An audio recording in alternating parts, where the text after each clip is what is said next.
Alrighty.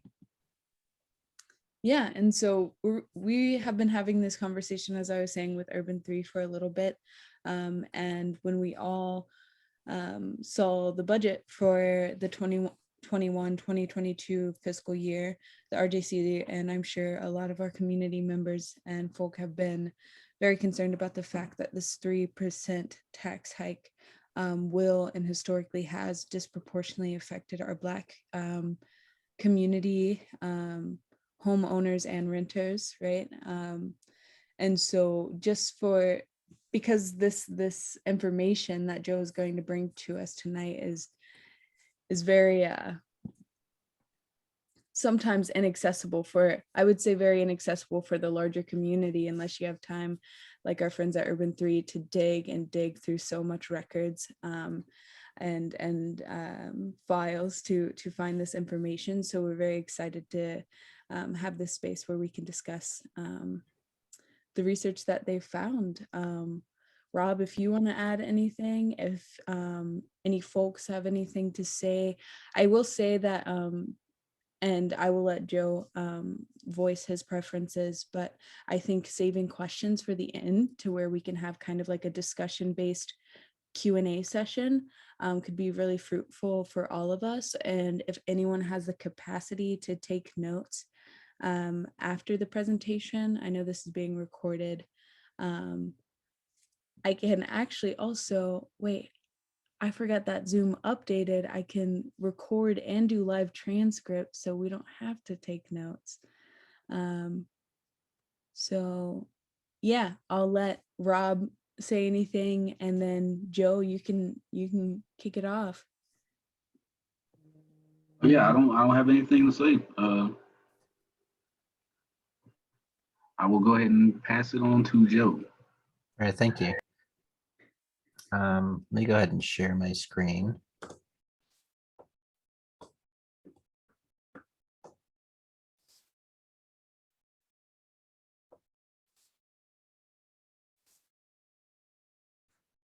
So I'm going to go through, my name is Joe Minicozy. I've lived in Asheville since 2003. And I've used to be a lot more involved in Asheville as sort of an activist. I also worked with public interest projects in downtown. Some of y'all may know me from community activism around I-26 and the Burton Street neighborhood plan from back in the day, and essentially losing my mind over the I-26 project and some of the inequities that happened back in 2009. But since that time, I've started a company here in Asheville.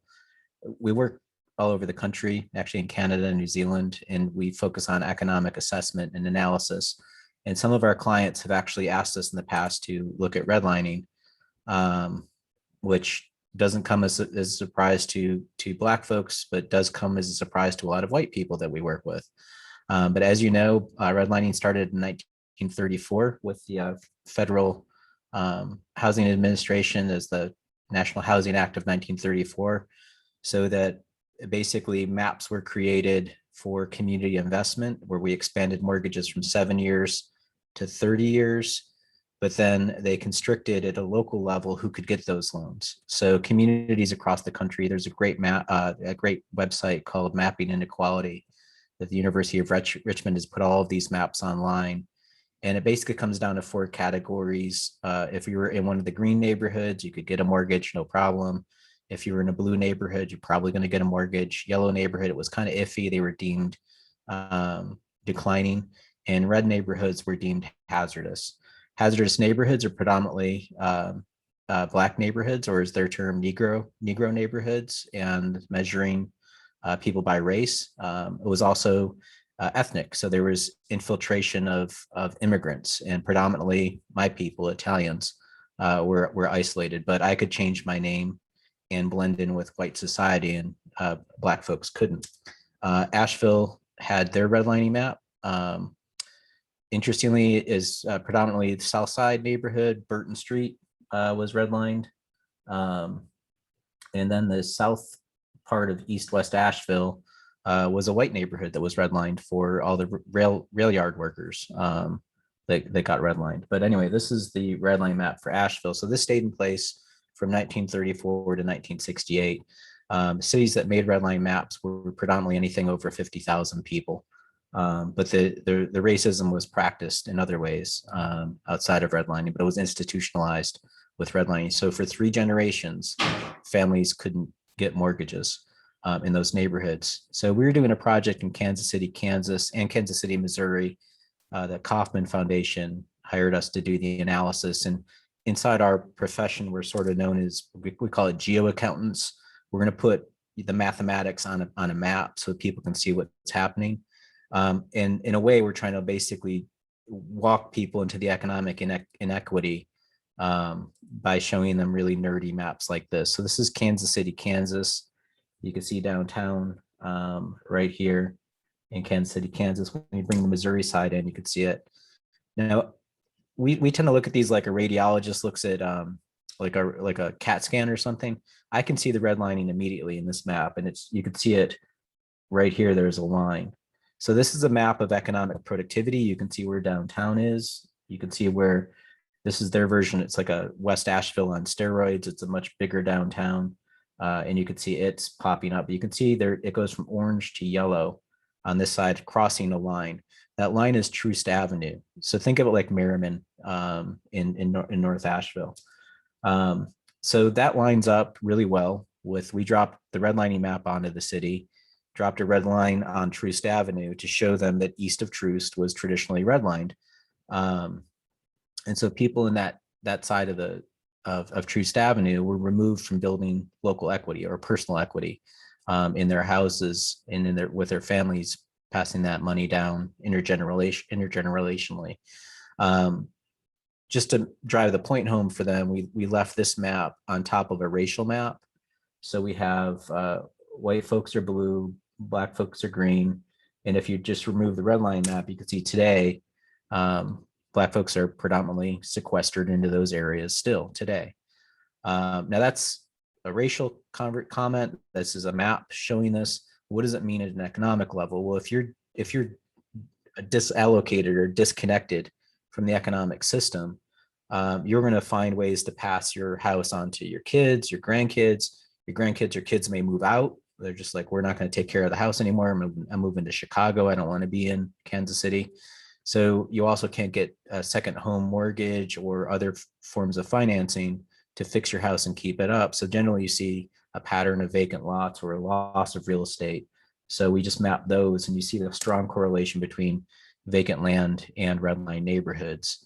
And so we're trying to explain to the city, like, y'all messed up. You need to understand what that cost is and you need to repair that. You need to put a number on it to move forward. So this is a form of walking people into reparations, but trying to show them into the pocketbook why it matters. So in the Kansas City, Kansas side, if you squeeze all the vacant land together that's residential, it's 3 square miles of vacant land that still has a garbage truck going down the street. There's the street, there's the pipes, there's the sidewalks. So you're carrying a lot of tax cost, but you're not getting any revenue because there's no house on that property. It's just dirt. On the Missouri side, it's even more.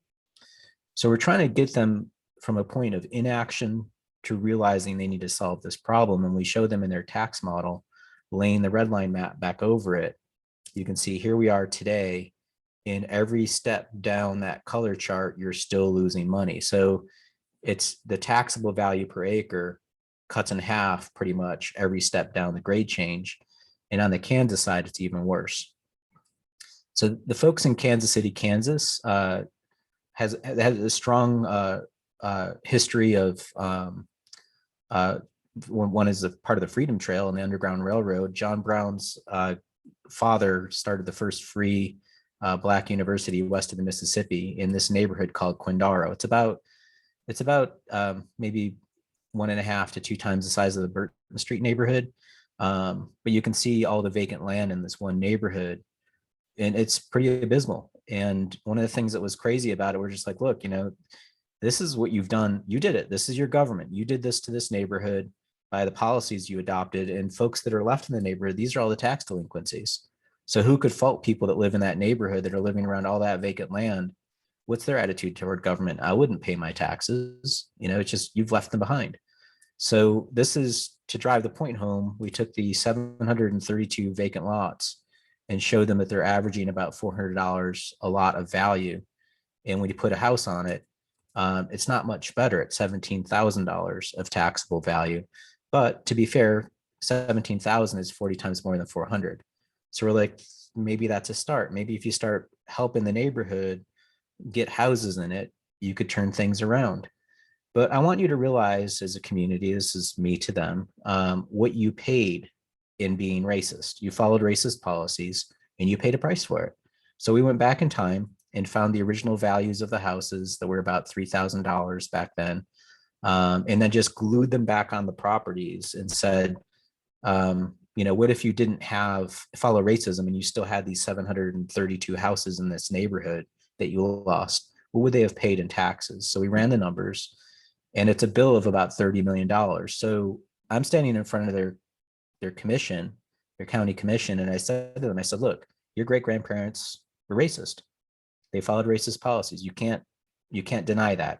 Any community that had adopted redlining maps followed racist policies, period. So the cost of being racist in your community was your great grandparents wrote a check for $30 million and flushed it down the toilet. You paid for that. That's what you lost in your revenue. Now, to turn this around, you need 18 houses. 18 houses will take you from a declining position of losing money in taxes to being equal. Now, what's going to happen if you try to build 18 houses? The banks are going to show up and they're going to say, hey, Joe, a house costs $180,000 to build. The tax value is $17,000. We're not going to underwrite a mortgage. Is that racist? I think so. But you can't change the banks. So don't bother changing the banks. Just take out a loan out of your general fund, but you have to start moving forward. So we were doing this. We did this in 2019.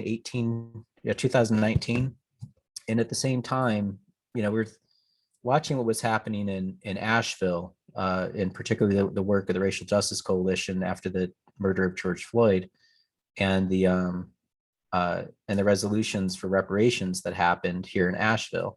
And the city adopted a resolution. The county adopted several, actually. And that, this quote from Chief Justice Beasley hits it head on, which is disparities that exist as a result of policies, institution, racism, and prejudice have remained stubbornly fixed and resistant to change.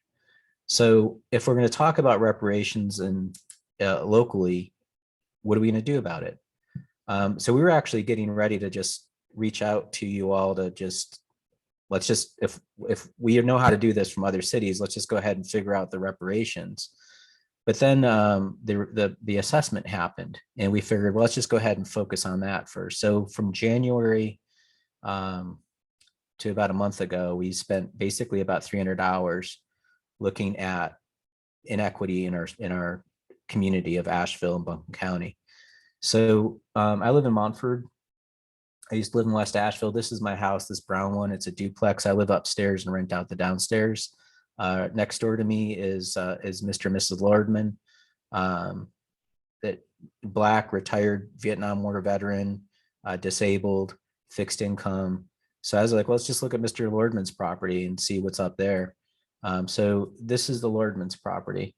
The land value, so we're going to focus on the dirt and then the building improvement on top of it. Those are the key indicators that should be equal across the whole entire county. We're all either in a house that's built, so we know the square footage value, and we can measure the dirt value. So Mr. and Mrs. Lordman are pulling about $500,000 of value per acre for dirt. Now, I'm going to use per acre a lot. Think of it this way. Think of miles per gallon rather than miles per tank, right? We all have different lot sizes. So if you can do it on a per acre basis, it makes it apples to apples, so you know what's going on. Their house value per square foot is about $127.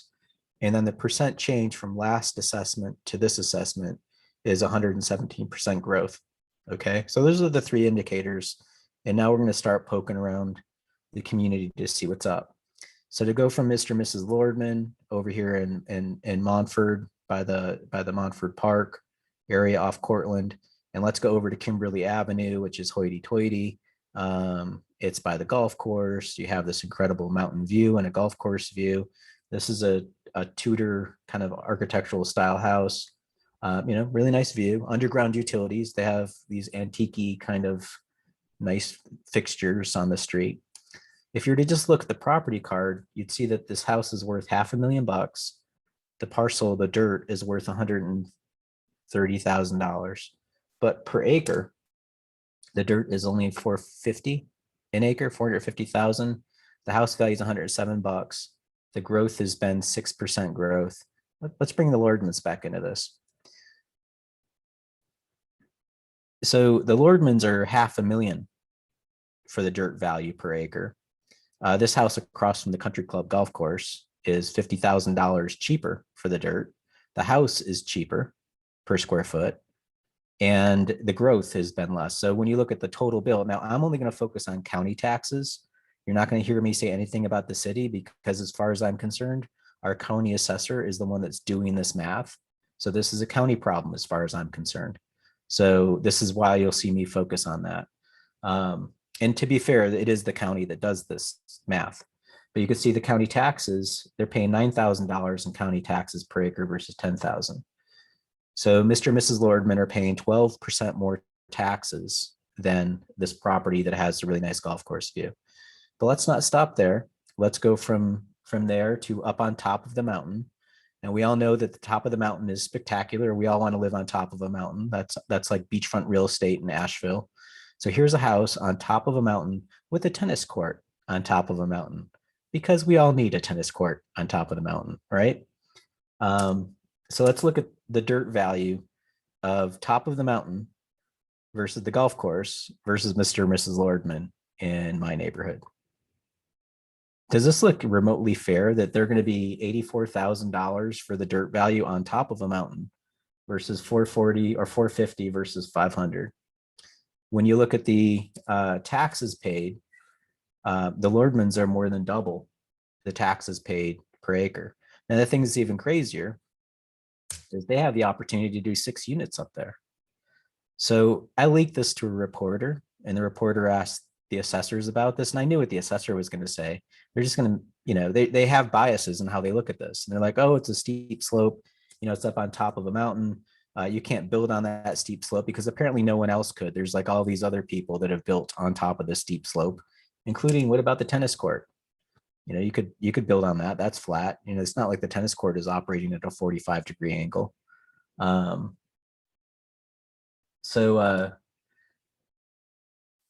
This is the dirt value per acre. Right when you go right next door, it jumps up to 439,000. This shows you how weird the policies are. So what I want you to see is when we talk to the assessors in abstract, they have a logic and they have a math. But it's the way that we approach it is we're going to go and unpack the whole thing and see how the system operates, because you could see these fissures right here. So just, they're paying $5,000 in taxes. I'm in the same block. This person's paying $11,000 in taxes. And it gets worse when you get into Biltmore Forest. This is Commissioner Whiteside's dad's house, side by side with Donald Trump's attorney, Sidney Powell. How could you look at these two pictures and say that the house on the right in Biltmore Forest that has 4 bathrooms is $107 a square foot, and Commissioner Whiteside's dad's house is $173 a square foot? The taxes paid, Commissioner Whiteside's dad has passed away, but he's carrying that property and paying double the taxes per acre versus somebody in Biltmore Forest. This is Barbara Williams over on Maxwell Street behind Green Life. She's at $161 a square foot for her house versus $107. What's crazy is check out her she's growing at more value. Apparently more people want to be in Barbara's house than Sidney Powell. But check out the dirt value per acre. $2.2 million of dirt value per acre for Barbara Williams versus $420,000 for dirt value in Biltmore Forest. So when you look at the taxes paid, Barbara's crushing it at $27,000 an acre in county taxes versus $4,000 for Sidney Powell. And here's Reggie Harrell's house in Shiloh. How on God's green earth is Reggie Harrell's house $125 a square foot and Sidney Powell's house is $107 a square foot? And I know because I saw the property card, Sidney Powell has renovated her house since 2016. I don't think Reggie's put money into his house since 2016. And so why is his value growing at 266% versus hers at 126? So you see these anomalies, and it's just like, look, I'm not making this up. This is the data, and there is a bias in the system. You were giving a discount to wealthy folks, and you were punching people higher up at the lower end of the spectrum. That's not fair, and it's not equal. Additionally, you look at short-term rentals, which are a problem in our community. The assessor, they wrote it was a 655-page document on page 20, if you want to dig into it. They're just like, short-term rentals, we don't know. Now, the state law says, in determining the value of a building improvement, consider at least its location, type of construction, age, adaptability for residential, commercial, and other uses, and income and future income. So when somebody has a short-term rental, we can find them on a map. We can find, this is a VRBO. This is a house on Town Mountain Road, 30 Mountain View Estates. Here it is. I found it. I found its VRBO listing. This thing rents for $1,000 a night. I don't have that kind of income in my house. I know the Lordmans don't next door. When you look at the property card, it just listed as a residential house. How is that fair? And then you put it side by side with the Lordmans. It's the dirt value is $91,000 an acre versus the Lordmans at $500,000. I would consider this view of Chun's Cove Road off the side of a mountain an advantage. They have a spectacular view and they get a discount down to $45,000. We know that they've renovated their house. It's actually on the property card. You see right here, residential renovation 2016. So we know that they put money in the house. So why is their value only going up 14% versus the Lordmans at 20%? They're paying $3,000, $4,000 in taxes per acre. Mr. and Mrs. Lordman are paying $10,000. And just for the sake of it, you know, the law says income, right? So $1,000 a night at 70% occupancy, they're pulling about $250,000 a year in income off this property. That's going to float a $3.2 million mortgage. The people that own this are from Florida. I'm like, why are we doing this? Why are we not taxing them the burden that they're putting on our community because they're making income? And why are you driving up the taxes on Mr. and Mrs. Lordman? Just as bad with commercial real estate, taking the Kmart over in West Asheville, which is, you know, basically a long walk to downtown, but it's there. And so here's this big old parcel and pull its property card. It's insane. Here it is. So when you look at it, check this out. That entire building on the Kmart site is only worth $200. I want some of that. How is it that somebody can get their bill lowered down to that? When you stack them up side by side with the Lordmans, the Kmart site is 3 cents a square foot for the buildings. The dirt value is actually less than the Lordmans. This is for commercial real estate on Patton Avenue. It has a lot of traffic on it. In fact, remember what the law says.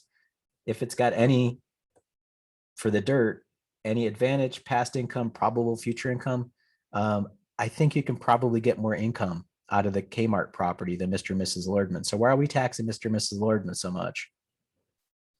So I don't know if y'all saw, there was a New York Times editorial that came out on property taxation. I can get this to you all if you want. It's a great editorial where they talk about University of Chicago professor talked about the way that people are assessed in real estate. We call these J curves, but it's basically the bottom 10% of value of housing is being assessed higher than the highest 10%. So we figured, well, what the heck, let's just go ahead and do this in Asheville. So we pulled our numbers and here's the deal. If you buy a house in Buncombe County for $225,000, you will be assessed at a $225,000 house. If you buy a house less value than that, you get assessed higher than your purchase price. If you buy a house more valuable than $225,000, you get a discount. Isn't that awesome? So if this is what's happening inside our system, and these are our numbers, what happens if we bought a house in 2001, let's say, And just for our assessments happen every 4 years, pretty much. So what happens with each assessment? Are you seeing the same damage happen? And the answer is, not surprisingly, yes. So this is our housing stock in our county, broken down by basically 20% chunks.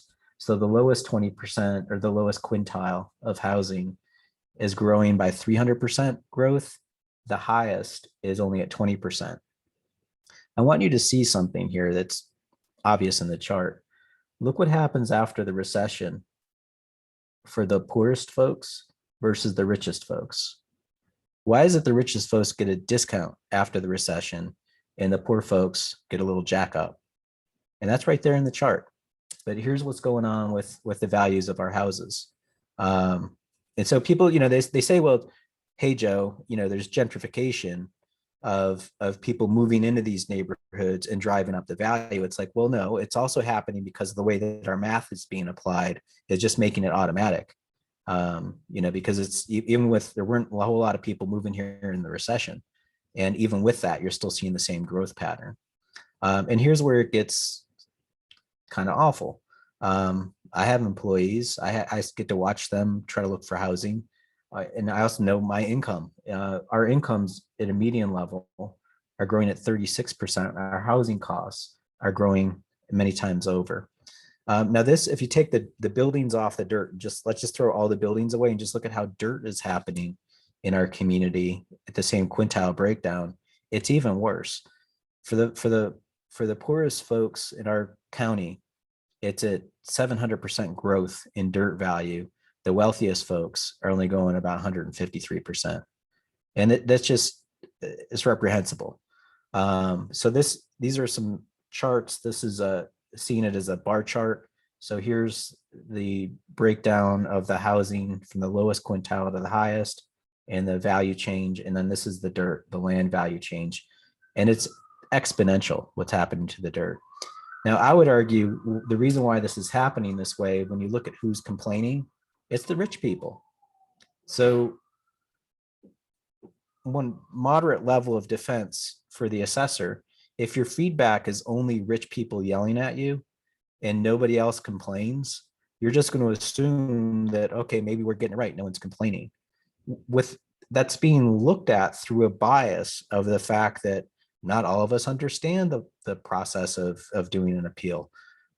Lots of people are busy. They have jobs, sometimes 2 jobs. They don't have time to go argue with the assessor. And then there's the bias of, am I going to get a fair shake if I go to my county government and get an appeal from some, bureaucrat in some government office? So this is what's going on with the feedback loop. So, just to quote Dr. King, we could solve this if we could pull off our biased glasses and see that we're exceptionally punitive on the poor, who are disproportionately people of color. So we do these maps. This is countywide, and we've given this to the county. We've met with all the county administrators and county commissioners and show them that you have ways of doing this with technology. And we could show you how weird this is. This is my office in downtown Asheville. If we were to leave my office and walk across 240 and into the Montford neighborhood, look what's going on Flint Street. This is just dirt value change. How is it that the dirt just shoots up once you walk in a block and a half on Flint Street? So zooming into that area and just looking at 2 houses side by side, the dirt under this house is this big spike. Right across the property line, the dirt is doing this. So these are tremendously different value changes in the dirt side by side. And we showed this to the assessor. We're like, there might be something wrong with your math. Can you see what we see? There's no reason why this should be doing this in a normal marketplace. But they're sticking to their guns on their mathematics. I don't understand why. But we should be doing stuff like this. We should be looking at these maps. And this is something we've been offering to the commissioners, is like, look, we'll help you. We'll help you do this. We understand the technology. We could do this. Secondly, there's, you might be wondering, hey, Joe, why is this hodgepodgey like this? and you see these kind of weird jumps all over the place, is these different boundaries. And it's because the assessor has these things called tax neighborhood maps. I work in city planning. I work communities all over the place. I've been working with tax assessment policy for over a decade. I've never heard of the term tax neighborhood map. And it was, partially because I'd never really asked, but I'll give you an idea. We just want to show you how weird it is. Back to that tennis court house. Let's show you the tax neighborhood map that this one is in. So here's what the tax neighborhood map looks like if you just look at this one layer inside our government stuff, and it's kind of a little bit arbitrary. To me, it feels a lot like looking at a redline map because it doesn't follow like geography, like a river or a highway that should be separating things. You see a surgical precision when you look at Town Mountain Road right here. So see how it's like blue with like some freckles of yellow? There's one of the freckles of yellow.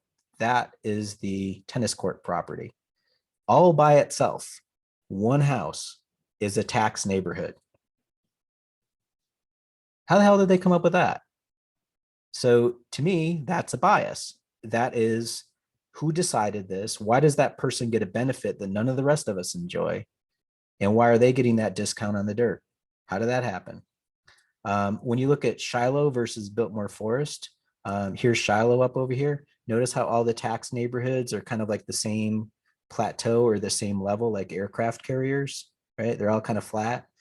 If you look over here in Biltmore Forest, why is it that I can clearly see the dirt value changed on 2 parcels, but that tax neighborhood didn't get bumped up like everybody else?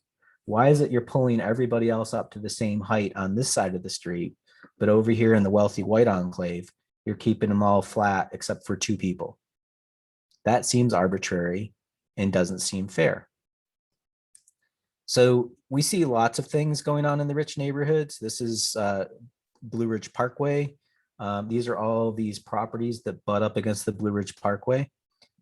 This is a lot that we found sold in 2015 for $525,000.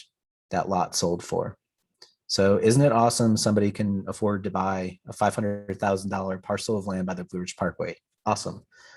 When you look at the tax card, there's a transaction right on there, $525,000. But check this out. It immediately gets reappraised down to $507,000. They get a benefit of a $20,000 haircut right off the top. There's a little gift for you because you paid a lot of money for real estate. And here's where I think it's nefarious. They keep it at $500,000 every assessment thereafter. Never goes up. Apparently, no one wants to live next to the Blue Ridge Parkway. Now, if you go right across the street from Mr. and Mrs. Lordman, this is a parcel that sold. You see a vacant parcel. You can find its property card. It sold for $70,000 in October of 2020. So that was, like 6 months ago. On the property card, it immediately gets jacked up 16% 3 months later. So in my neighborhood, they're going to go ahead and add value to everything. And, we look at what we call gentrification. It's like somebody made an honest transaction of $70,000. Where did they get this additional 16% of value? That's gentrification that's baked right into the bias of how the assessor operates. Now, when the assessor sees that $81,000, they go over here to the Lordmans and they're like, well, that's a really difficult parcel to build on. Mr. and Mrs. Lordman, they have a flat piece of property. We're going to jack you up to $89,000 at more value than the vacant lot. So this is how it creeps around and affects folks inside the neighborhood. And the Lordmans, they've been on that property forever. It's like, they're not selling. Why are you jacking up their value like that? And just so you know, we've done the whole county, and it's not just in Asheville. It's not just in neighborhoods of color. This is Black Mountain in Montreat. Look at the dirt value change in Montreat over here. So what we find is there's a heck of a gift in our community if you're a wealthy individual, which predominantly is white in our community. But this is the dirt value change. When you put the buildings on top of it and see the building change, it still doesn't come up to catch up to what's going on with the rest of Black Mountain versus Montreat. So breaking down the households, this is all of our households in Buncombe County. We've got our folks that make $10,000 per household, 14,000, and basically this is the breakdown. So we have low wealth and high wealth individuals. When you look at our housing stock, this is the housing that people can have access to at that income. So people that are making $10,000 can afford about a $60,000 house. $14,000, you could afford about a $90,000 house. But you'll see that there's a whole lot less stock of housing versus the people that are looking for it. Well, to be fair, the same is true at the rich end. So we're just not producing enough housing. But what ends up happening without enough supply is people at the higher end can afford to go shopping down and buy down real estate. People at the lower end cannot shop up. So this is where there's a downward pressure pushed on to folks that can least afford the housing because of permitting processes, because of the practice of our government more than anything else. The other thing is we've also got competition. People want to be here and people come to Asheville as tourists and they buy up our real estate. So these are all the non-local purchases, the people that have bought out of our marketplace that don't live here. So about 28% of those are Floridians. Not to say that Floridians are evil. It's just, let's just at least be conscious of this stuff and understand what's happening in our community and be smart about it. Another thing that's really kind of awful is inside that out-of-town ownership, 1 in 5 of those are institutional investors. So like a teacher's retirement account is buying housing in communities now. So as a community practicing government, we're essentially playing checkers and talking about this at token level without understanding the complexity of how our system is operating. So back to, is this racist? This is Black-owned households in green versus white households in blue, and the kind of the high point of Black-owned households are between $80,000 and $90,000, about $80,000 to $90,000 houses, and white-owned households are about $30,000 more than that. And this is how we fall, how the housing falls in our community. If we were to go back to that J curve and say, okay, of the households, who's getting a bonus, who's getting a tax discount in their assessment, and who's being penalized, back to the J curve. And this is how it plays out. So the majority of Black-owned households are falling in the penalty zone, and 2.4% of Black-owned households get the discount of the tax relief, where it turns out that 17% of white households receive the tax benefit. So if you're to ask me, is our tax system racist? This data proves it. So it just, look, this is a data-driven way of understanding what's happening. And as adults, we should be able to sit down and figure out how to uncurl this and be fair and equitable across our community. And we also did it across a Redline map. Are there changes, what's happening in the Redline map? And sure enough, yeah, you can see what's going on in Burton Street versus Brucemont Circle right here, or Shiloh versus Biltmore Forest. Why is it Shiloh is growing at 31% and Biltmore Forest is only growing at 12%? Why is it that Burton Street's at 38%, Brucemont Circle is at 17%? So we just broke into just a couple of those neighborhoods side by side. Here's Brucemont Circle with its dirt change and its building change side by side with Burton Street dirt change and Burton Street building change. So the land in Brucemont Circle is only growing up 4%. The land in Burton Street is growing up 54%. These two neighborhoods are, was it 3 blocks away from each other? Shiloh's 44% dirt change versus 15% in Biltmore Forest. Shiloh's buildings value have gone up 32% versus 6% in Biltmore Forest. So when you look at how these are tracking, Shiloh's gone from below Biltmore Forest to above it over this last assessment. So we've put all of this forward. We've reached back out to the county commission and we said, look, y'all sign these, pass these resolutions, And we're here to help you understand the math of this. And this, to us, I would say this is an unfair disadvantage to specific individuals in our communities while giving unfairly advantages to other folks in other communities. There are advantages to living on top of a mountain on Biltmore Forest on Kimberly Avenue that the majority of our community doesn't get that advantage. So we're treating others unfairly, taking money out of the lowest wealth individuals' pockets to pay off a subsidy for the rich people. It's that simple. So rather than go down the road of reparations, how about we stop stealing from people? Can we start there? So this is what we've been recommending. Let's start moving in that direction. We reached out to Larry Clark and had a webinar with him last week or the week before. He's with the International Association of Assessing Officers. And we wanted to gut check our math with the head of the organization and say, are we doing this wrong? And he's like, no, this is what you're doing is perfectly fair and reasonable. We've met with the county assessor. I won't say that it went all that well.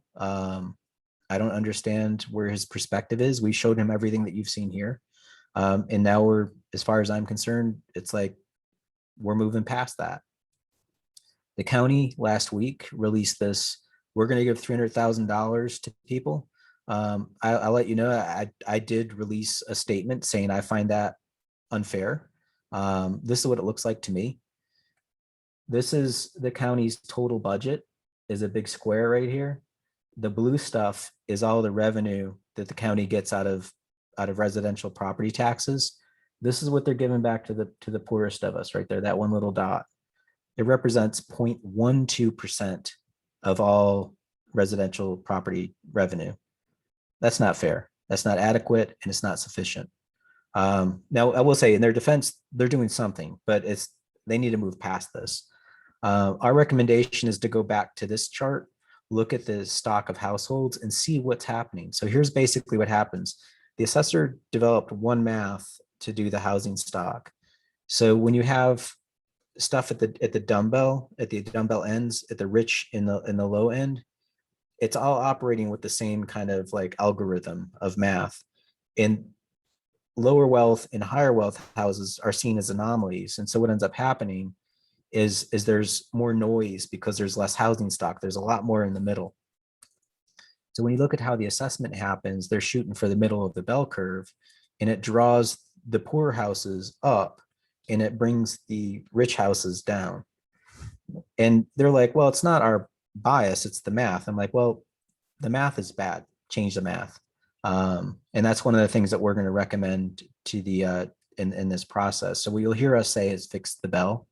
That we need to stop this discount of the rich houses and increase on the poor houses. The year is 2021. We can do better math than math that was created in the 1920s.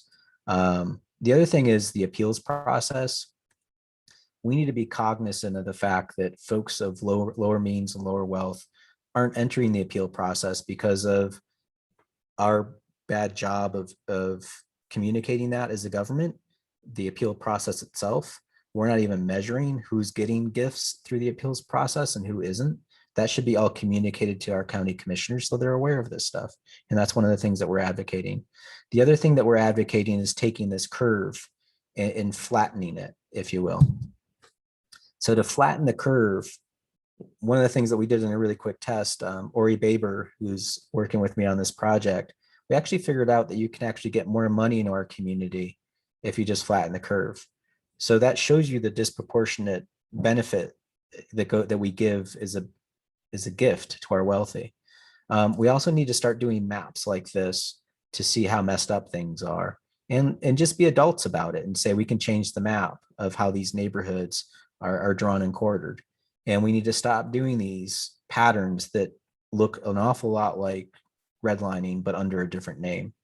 So that's one of the things that we're going to try to help them with, is change the neighborhood boundaries, have that be more communicative, take it through neighborhood organization structures and talk with people in different neighborhood organizations to make sure that it matches their expectations of what a neighborhood is. And then finally, the document that the county releases when they communicate with how they're going to be doing the assessments, a 655-page document and a full half of the document are just these mindless tables that look like this. This doesn't give you information. It's just going to wear you down as a citizen. So we need to be more transparent about this stuff, and have better maps and make things accessible for people. So I'm at 40 minutes. I'll just go ahead and stop here. I know that I've dropped a lot of information on y'all, but we're here to help, and our company's here to keep doing this, and give this maps and data out. But it's become more political now, and the commissioners need to hear from people. Thank you so much, Joe. I'm just gonna go ahead and offer for us to all take a deep breath together, because I know every time that I watch or hear this presentation, I get triggered in many ways. So I just want to take like a deep breath together. Yeah, starting now.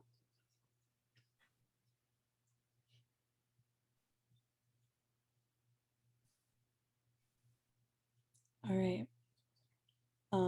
And I guess now I invite like any questions and any discussion that comes up for folks. Again, thank you so much, Joe. I am always so grateful to watch that presentation and that information be made accessible to the community and those who need to hear it the most. So again, thank you for that.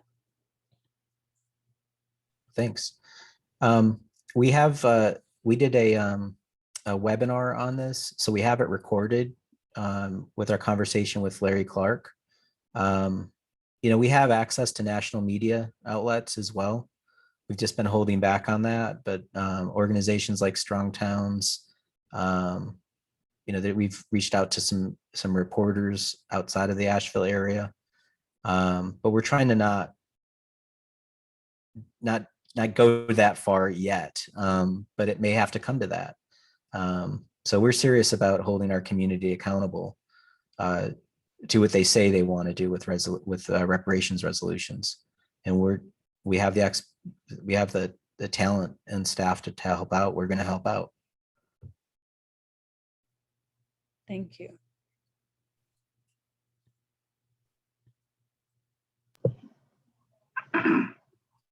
Yeah, I don't have a question. I just want to say, yeah, I definitely see how putting an end to policies like this is part of the resolution when they say stopping the harm and then making amends. I just wanted to say that. Yes, Miss Betty, go ahead.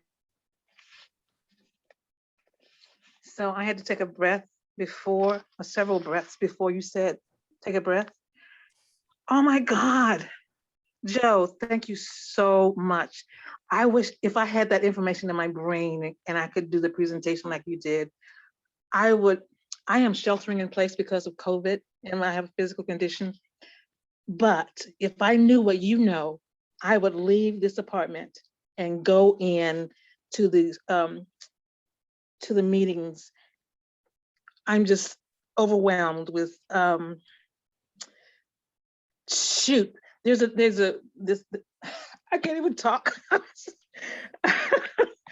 They talk about calling people in and calling people out. Doggone it, I am ready to call out some folk. Who are the assessors? I tried to look it up on Google to find it, but it's not readily available. I want to know who the assessors are. I want to know, and my thought was to send it out to the media immediately. They know what they're doing. They know exactly what they're doing. We have to hold them accountable, and the way to do that is to call them out. I know this is Miss Betty's perspective. I know other folks may have different perspectives, but I am tired. I choose not to wait. Just let them know that we know exactly what's going on, has been going on, and we need reparations, or we need back payment, for all that money that those folks have, the Lordmans and all the other Black folks in all the communities that have. Oh my God. Let me just breathe for a minute. I'm off the mic. Jesus. It's infuriating. I feel you. I mean, I'll tell you, I've had a lot of time to stew on this. When I was working on the I-26 project and trying to keep the highway out of the Burton Street neighborhood, I started looking at the real estate values, and I was living in Brucemont Circle at that point. And I sat down with and I've one of the things y'all find with me is I don't really, my connection between my brain and my mouth is real quick. It's an Italian problem. But I sat with a Linda Brown, who was the county assessor then, and I showed her my house, a house right across the street from the Burton Street neighborhood center, the old grade school, and then that house with the tennis court on top of the mountain. And I said to Linda, I said, why is it the Burton Street neighborhood at that time was $500,000 an acre for the dirt, and up on top of the mountain it was 60,000. And I'm sorry, I'm not going to like hide this stuff anymore. She said to me, to my face, well, those people use more police services. And my jaw dropped. This was 2009. And I said to her, I said, Linda, you do realize that we pump water to the top of the mountain, and those people in that neighborhood are probably over policed. And I didn't realize the county was curious about the police department in the city of Asheville. I said, would you say that out loud in public? And she goes, no, I take that back. And, had it not been for that pushback, that was her bias. That's in the culture inside her organization with other people that she works with. She was the leader. So Keith Miller is the current county assessor.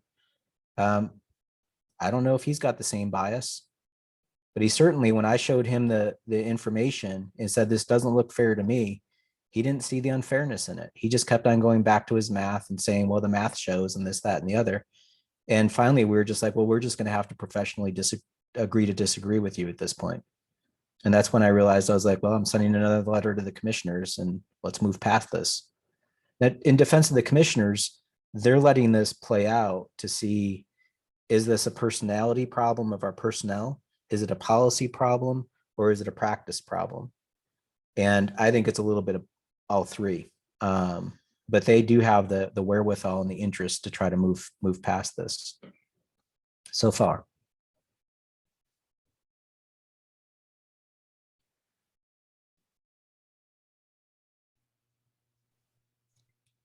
Yeah. Any other questions? And it doesn't even have to speak. I mean, I want to open this space. We don't even have to speak directly to the presentation. Just like, what this means with the city and the county planning to raise taxes in their 2021-22 fiscal year budget. What we need to see, like how we want to, move forward with this, etc.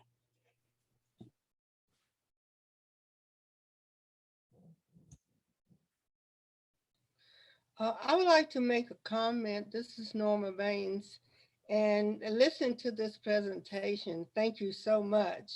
And realizing, because I live in Shallow, and realize the percentage when it comes to Biltmore Forest, I was trying to figure that out, and I just couldn't come to a conclusion.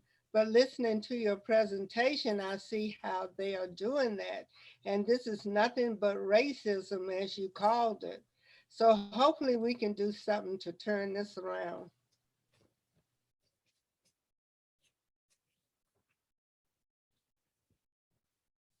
Norma, if you're interested, I can come on down to the neighborhood center down there and do a presentation. I don't mind doing that. It's been a while. I haven't seen you in forever. Yes. Hello. Well, thank you very much, and we'd be glad to have you to come and do a presentation. Thank you. I think I have your contact, or do I have your contact information? I'll put it in the chat so y'all can reach me. Okay, thank you. And again, this is, the folks at the Racial Justice Coalition are pulling this together to start getting the word out, and they've been like laying back a little bit to see, I guess, witness me run into the wall a couple times with the government to see if we could start to make some progress. But we talked earlier that this was probably going to be a longer campaign, and in a community conversation. So I'm ready to start getting the word out. But I'll put my email down there. All right. Thank you. Yeah, I just want to add real quickly, like, this isn't our camp, like with the RJC isn't trying to claim it as a, this is our project or anything like that, because it's the communities, like the people who are in these houses, like it's definitely gonna boil down to them. And if anything, the RJC is gonna be looking to support however and wherever we can. But yeah, it's definitely up to the communities to lead the bulk of it, especially getting the information out in communities so people can actually be aware that this is happening to them. And it's been happening for a couple centuries.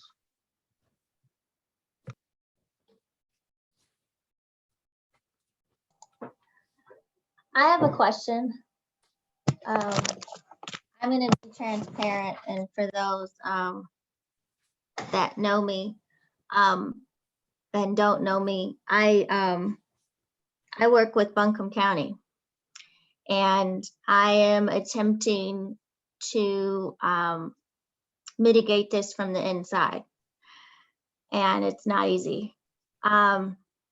What do you say to the fact that the appraisal year is 2020, and that is the COVID year where racial disparities on income and everything, it just was even more compounded by COVID?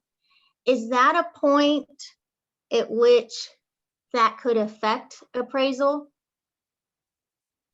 Does my question make sense?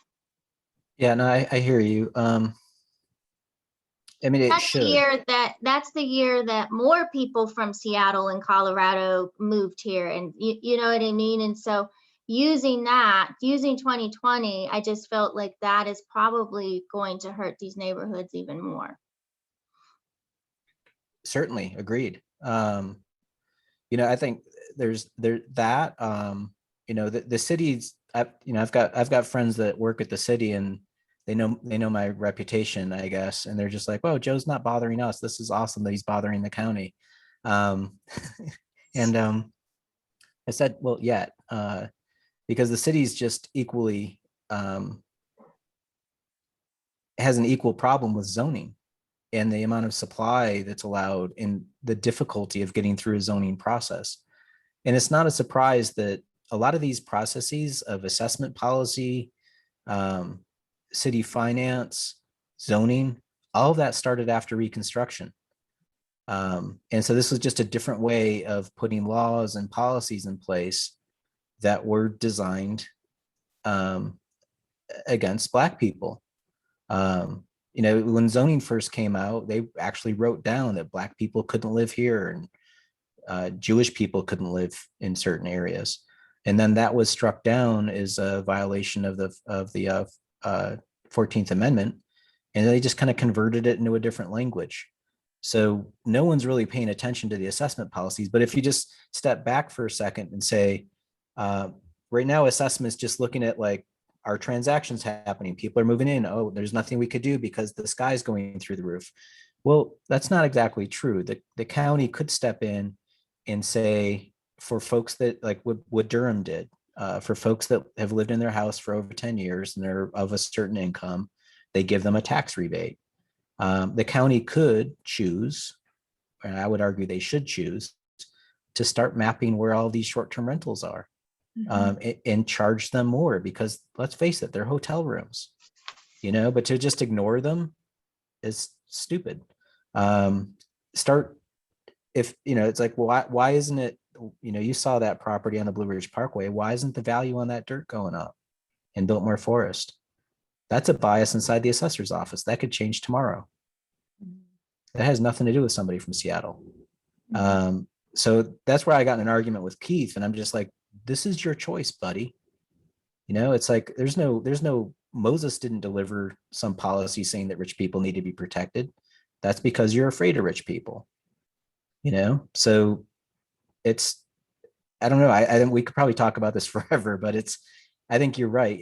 There is an influence of people moving in, and there are ways that we could protect ourselves. But that, I don't know. I haven't even heard that conversation happen. But you nailed it. Yeah. 2020 is a different year. Thank you. I guess I just want to briefly comment and just give my thoughts. It's very affirming to see this presentation. I mean, as a Black person, knowing this is a thing and that this exists, but to actually see the context and the proof behind it is both affirming and very disappointing and saddening to hear. You know, I almost wish it wasn't this, but it is. So I just wanted to say I appreciate you, Joe, and I appreciate the RJC for holding this space. And I do have to hop off for another meeting, but I just wanted to thank you. And I'll be processing this information for a while, I think. Thank you, Brianna. Yeah. Bye, guys. Thank you.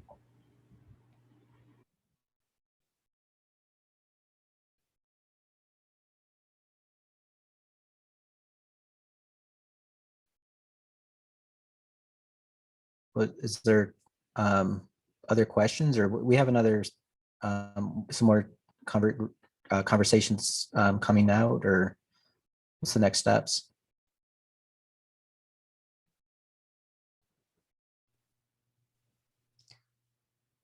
I'm sorry, you you cut out for me a second, Joe. Can you repeat that?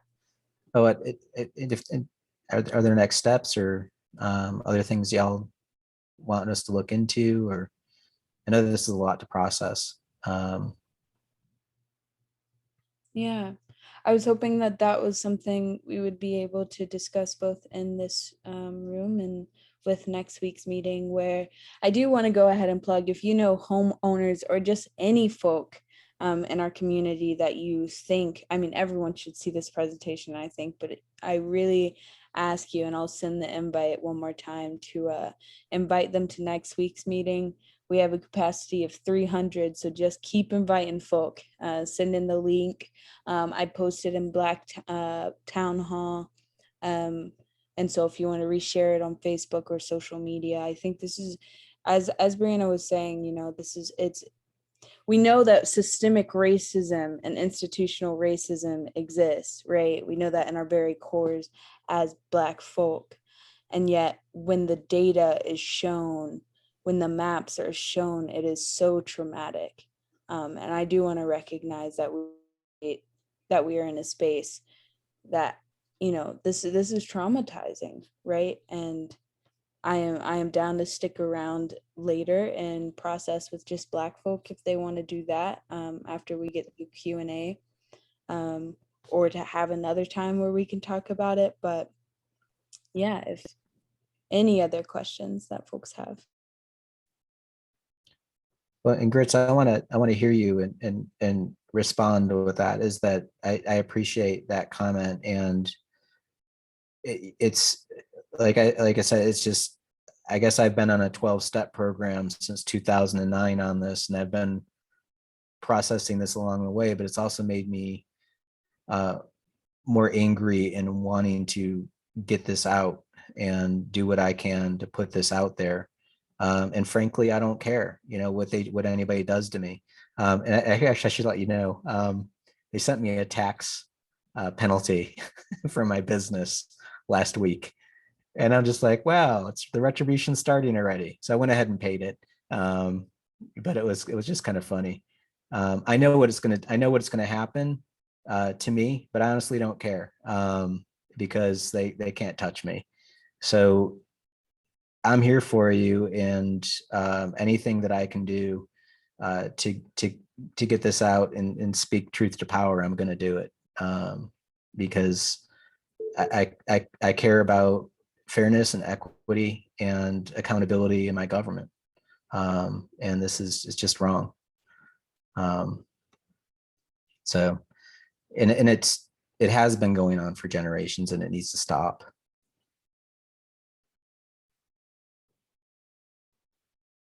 But yeah, so like what Grits was saying, we're having another one next week, and we're expecting to have a lot more people in the one next week. But if you just signed on and you didn't get the full presentation, It's also recorded, but please get people to show up next week, especially homeowners and other people in the community.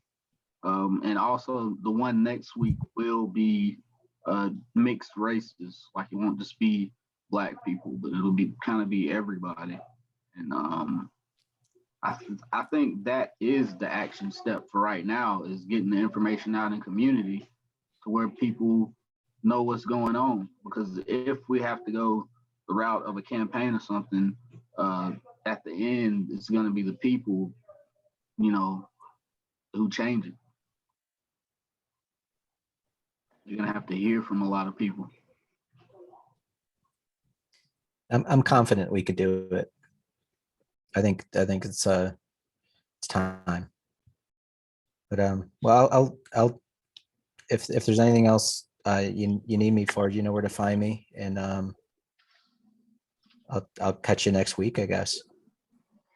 Joe, before you leave, I again want to calmly say thank you very much for the presentation. Oh,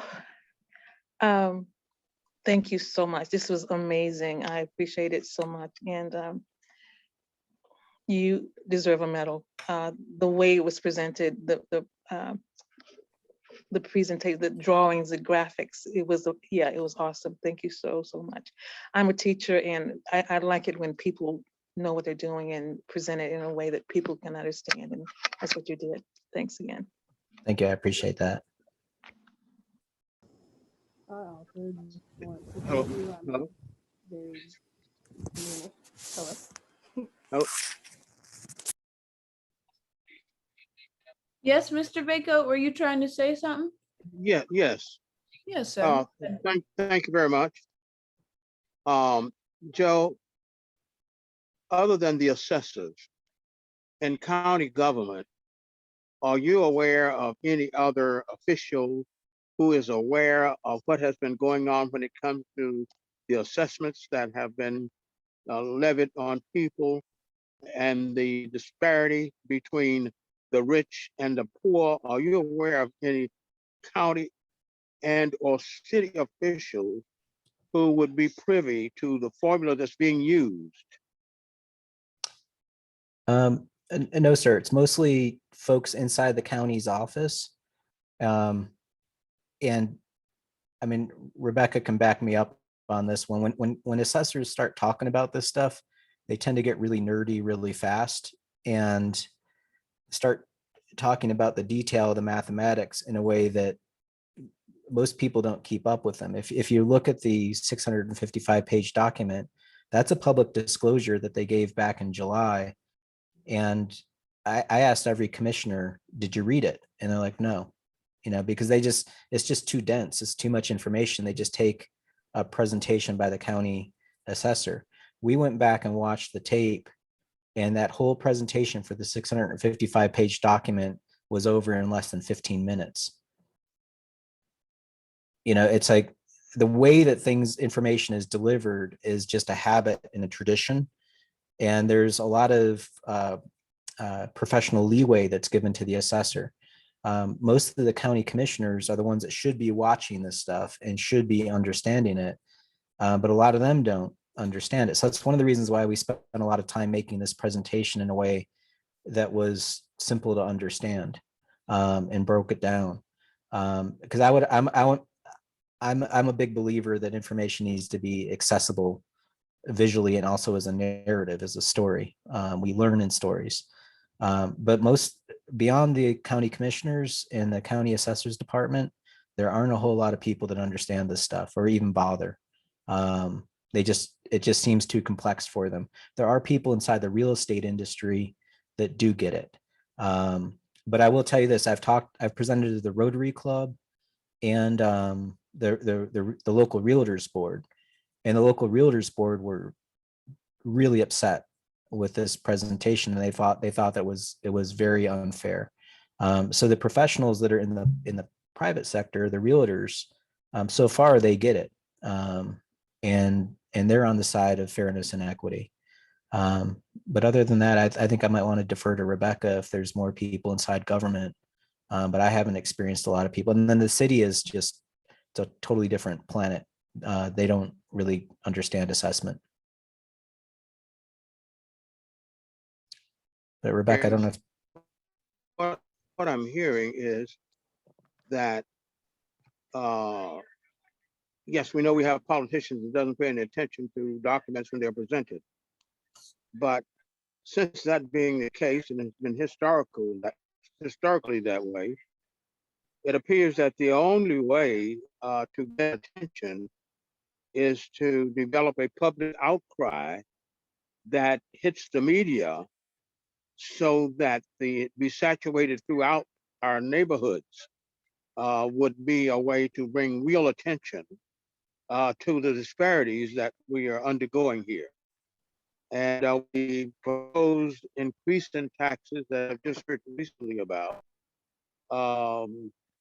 The sooner the better, but I realize it requires a little time to put together a real good program that will be effective, because we don't want to half-handedly present this where it can be swept under the rug. We've got to hit them where it really gets their attention and where it hurts. And politicians don't like disparities, and particularly when it's organized. So I think that's the way that we need to be moving in order to get some attention.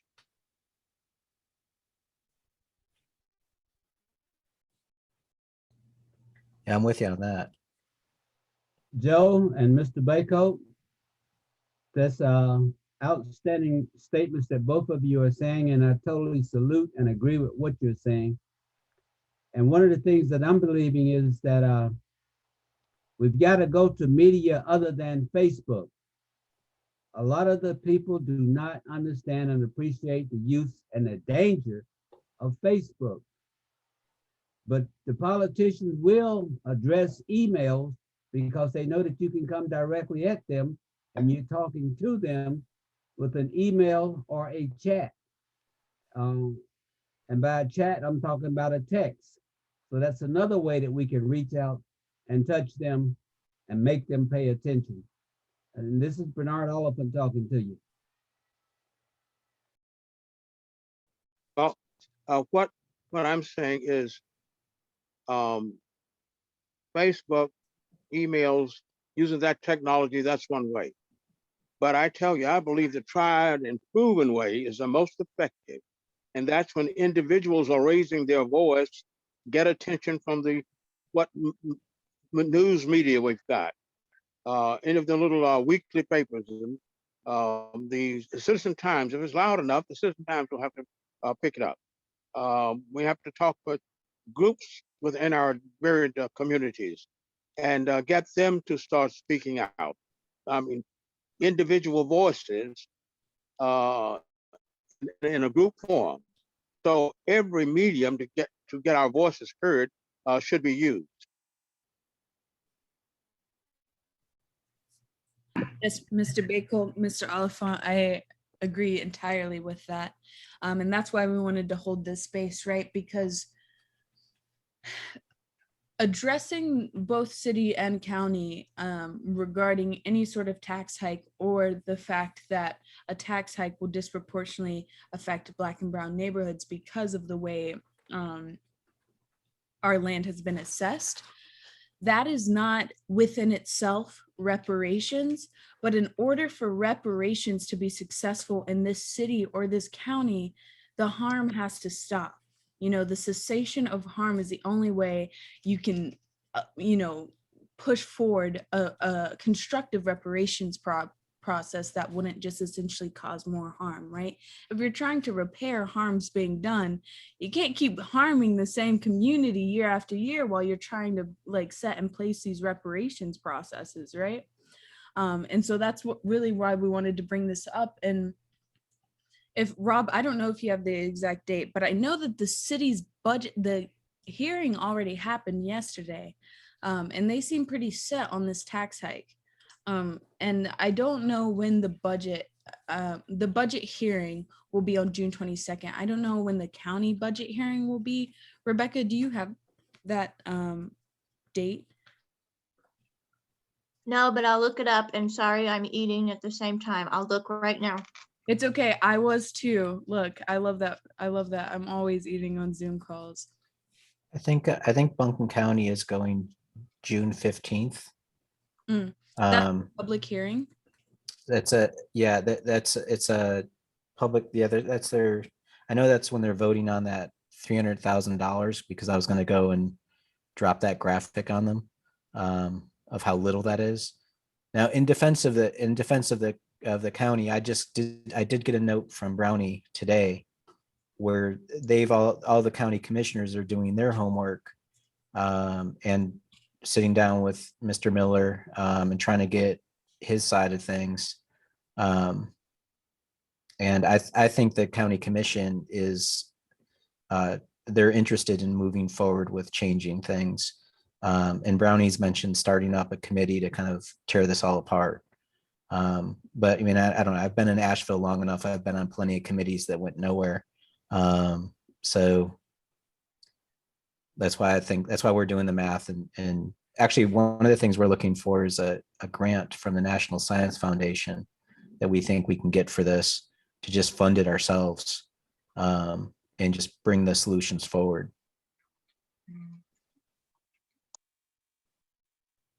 And I just want to add in again, like, you know, anything that the RJC works on, like, we don't own any of it. At the end of the day, it's always the community members that truly makes the change. So, you know, please share and spread this information throughout your communities. I know a couple of you from Shiloh, a couple of you from North Asheville on this call, and other neighborhoods. Like, you know, share this information with your neighbors, and you know, reach out. I ask that you you know, reach out to your elected officials and have a conversation. I know that the OWL has always been great at speaking with community members. Like, reach out to them, ask them some questions, and if your property taxes are being raised, which I'm almost sure that everyone on this call, if you own property, it has or is, I would probably show up in person to the county commission meeting and voice my opinion if I had the disposable time. But yeah, the biggest part right now is just making sure that people actually know.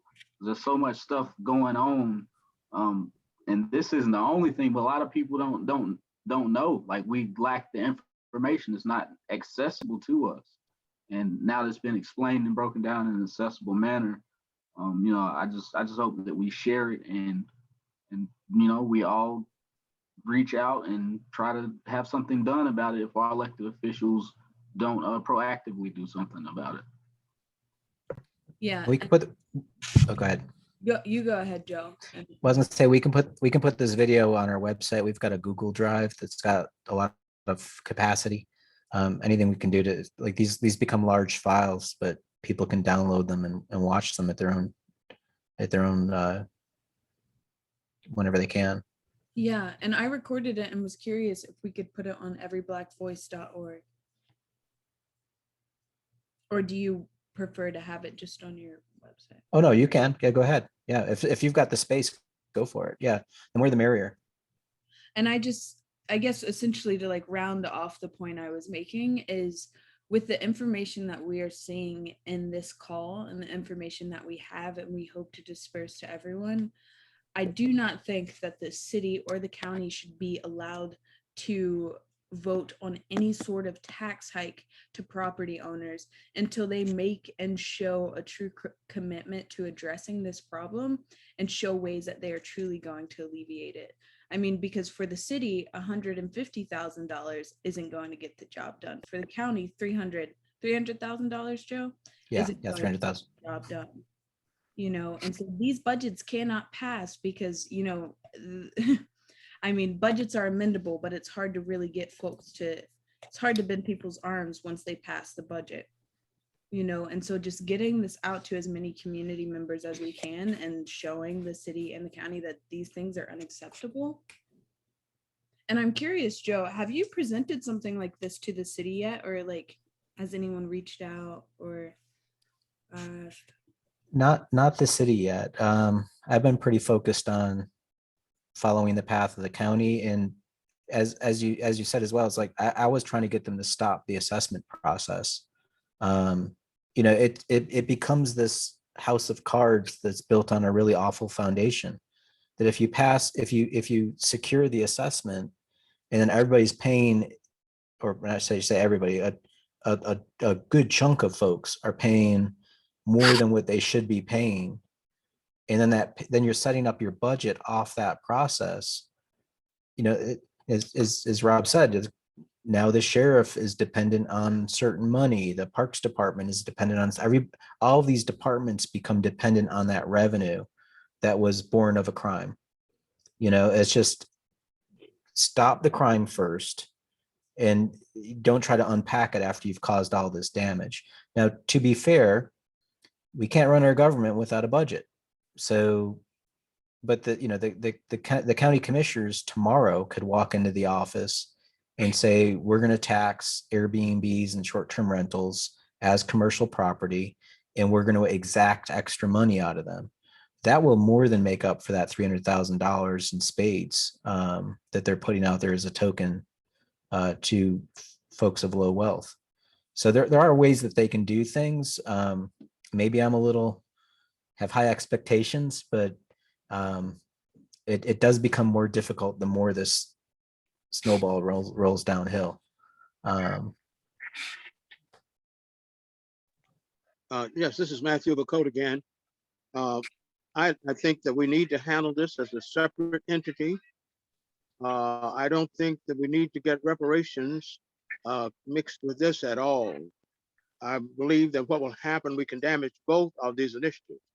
So if we just go now that we've got the information and just go full bore about the tax assessment problem, disingenuous tax assessment problem that we have here and have had for many, many years, and just kill that and then move on to the next item. That's my feeling about our reports.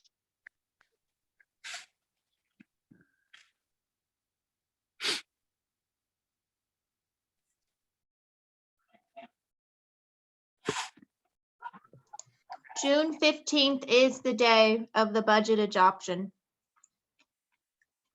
And I put the agenda in the chat. That's also where they're looking to adopt the Racial Equity Action Plan.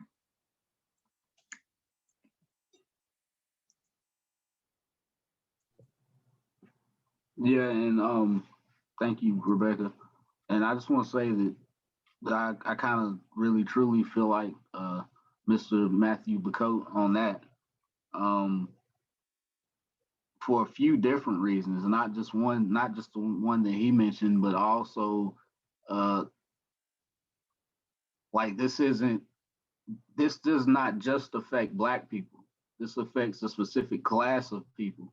And I could see them saying that whatever solution they implement thereof, qualifying that as reparations, and that's not this.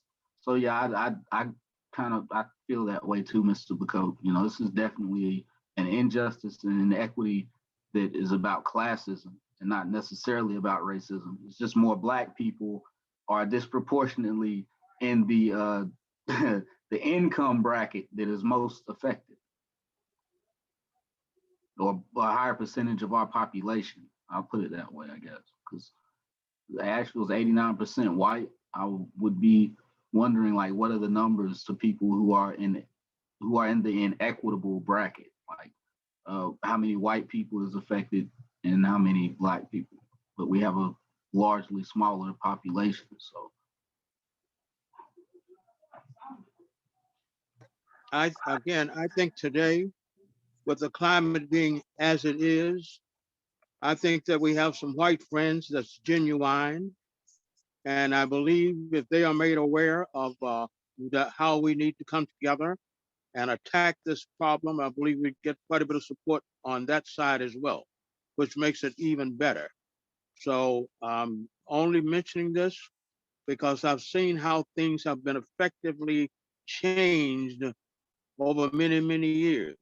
But it requires some time, it requires some real energy put into it, and it requires some people who are really interested in bringing about a change. And that's where we lose a lot of people.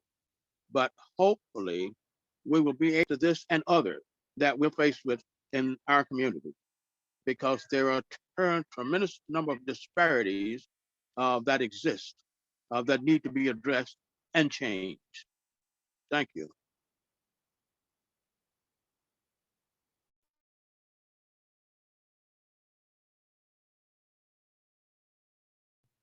Yes, sir. One thing that comes up for me too is our second presentation with URBAN3 is not until the 16th, which is the day after the vote on the budget for the county. So what are some action steps we could do in this room with people's permission and their, if they want to be involved, to disperse this information to our circles, to encourage people to watch this video, encourage people to share this video with their friends, you know, and begin advocating and really stirring things up before the city is able to vote on their agenda budget. I would like to see it. Well, I'd like to see the video again. So thank you very much. And if we could draft a document or an email that we could share with the key points. There's so many key points. I don't know where to begin. And I did not take notes because I was just engrossed in the presentation. I usually take copious notes. I have not. I just have one page, partial page, and I usually have 5 or 6 pages in it. So if we could get succinct notes with the key points that I could share or that we could share, that would be really helpful. Thanks. And Grits, I don't know if any of y'all have a use Apple software or Keynote software. It's like Apple's version of PowerPoint. But if somebody on this has it, I can send you the whole Keynote that I just did, or I can do an export as a PDF or image files. And then y'all can just steal it, just do whatever you want. If you want to assemble a flyer with certain charts that tell the story or images that stick, there's plenty of visuals there. I've been doing that with one-offs, showing Mr. Lordman's house side by side with Sidney Powell's house, or Reggie Harrell's house side by side with Sidney Powell's. And just that one image is inescapable for people, because there it is, it's black and white. And you know, just if there's things like that, just it's this, as far as I'm concerned, this is public information. I'll give it to you. I just need to know how you want it and how you can best sample from it and use what you need.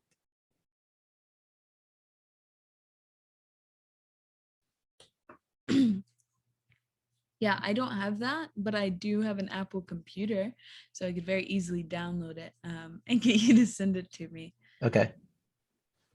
I'll share it out tonight. I'll put it in as a full file, but also as a bunch of images. Would you share that via email?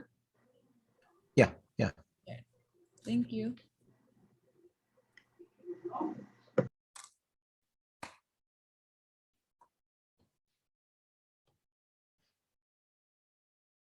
Grits, if you could put your email in the chat real quick so I can make sure I get it. Yeah, that's my email. And then if anyone wants to be CC'd or also have it sent to their computer, is it okay? I mean, Sure, yeah. Emails in the chat as well.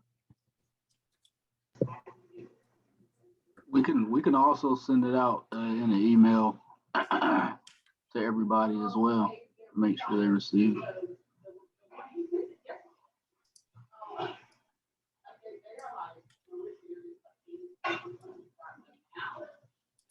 But yeah, if we can share and individuals that wasn't able to attend that you speak with about this stuff that seem interested, let them know that we're having another one next week that will be probably a lot larger because it'll be other races, but we definitely wanted to bring this to you all first and then have another meeting with everybody.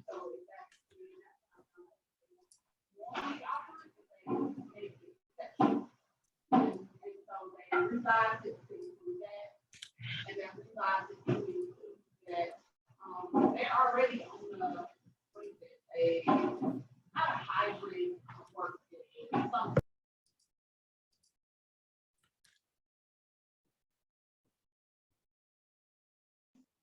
have to crack a joke every now and then so I don't lose my mind. So, you know, sometimes people talk about having white people having a black friend. Joel, will you be my friend?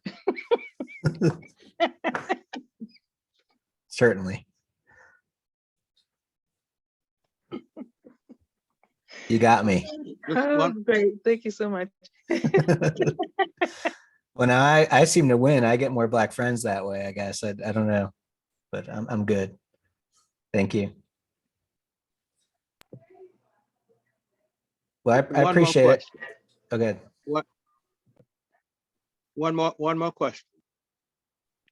Joe, is there any way that your graphs can be made a little bit more simplified, meaning like you showed the graph between the two residents, one in Biltmore Forest and one in Shiloh, and show the disparity between the two? And that was Donald Trump's a lawyer and the lady that lived in Shiloh, and then several other areas, say 4 areas that show the disparities between the properties that are owned by mainly poor people and the properties that are in the more wealthy areas. And just see, I'm thinking about something that will get a person's mind, and that they can absorb fast. And then, you know, people become very emotional if you show something in numbers, or if you're able to show it in dollars and cents and show the difference. We know all the technical parts of it, but so often we don't have time to deal with that with so many people that we want to bring into it. So I'm just asking, is there a simplified comparison could be put together? Yes, sir.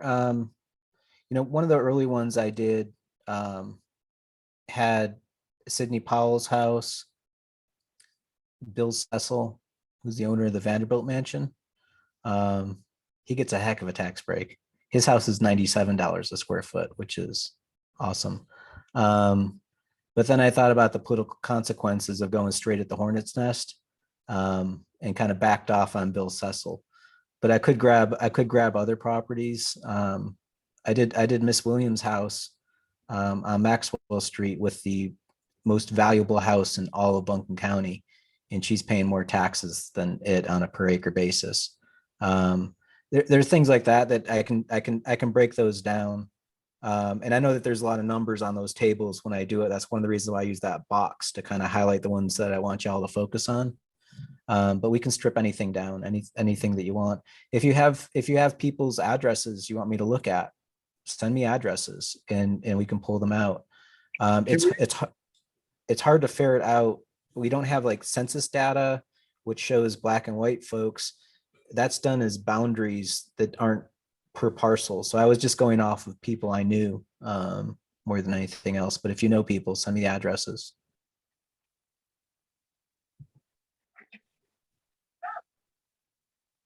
Can we place in it? Can we put any of this information on Facebook to share it to everybody?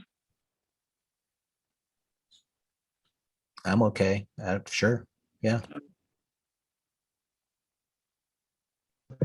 Yeah, we definitely want to share this information as much as possible so that people can start becoming aware. And I wanted to ask Joe, well, I guess he already touched on kind of where the negotiations with the county was at, as far as like what's going to be done. Are they going to stand behind the appraiser, or are they going to rectify it? I think he gave us an overview of that, but a lot of times our elected officials and city and county staff, with a little bit of community asking questions and trying to figure out what's going on and are you going to do something about this, they start going down the right road of doing something about it. So at any given, well, that's what we want to inspire. And so, you know, sharing this as far and wide as you can, definitely. And then also following through and asking some of the people in, you know, inside of these structures, what's being done to rectify this.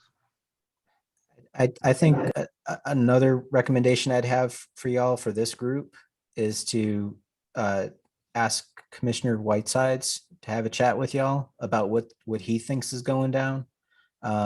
Because there's certain things that commissioners are going to share with me and certain things that they're not. They're not going to tell me that they're going to, you know, they've got a problem with staff, because commissioners and city council, they only hire 3 or 4 people. So in the case of the county commission, they're focused straight in on Avril, and Avril needs to provide space for her staff to either rise to the occasion or fall down on their own face. And if they fall, she'll kick them out. But they can only put pressure on Avril. And they may be having conversations with Avril about their expectations of staff and whether or not they meet it. The commissioners aren't going to tell me that they're not happy with the county assessor.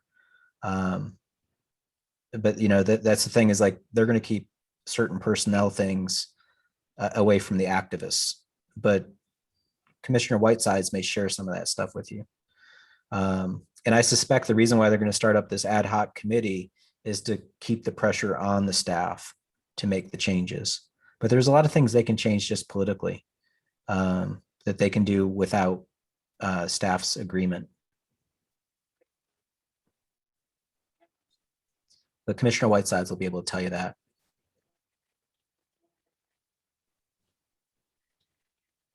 Yeah, Daniel, and I'm gonna get the video. I'm recording right now. I'm going to get the video up on, I guess I should have stopped recording. Okay, I'm gonna clip it and then put it up on the RJC's website. So you could share like a YouTube video on Facebook and we could circulate that pretty easily. Okay, thank you.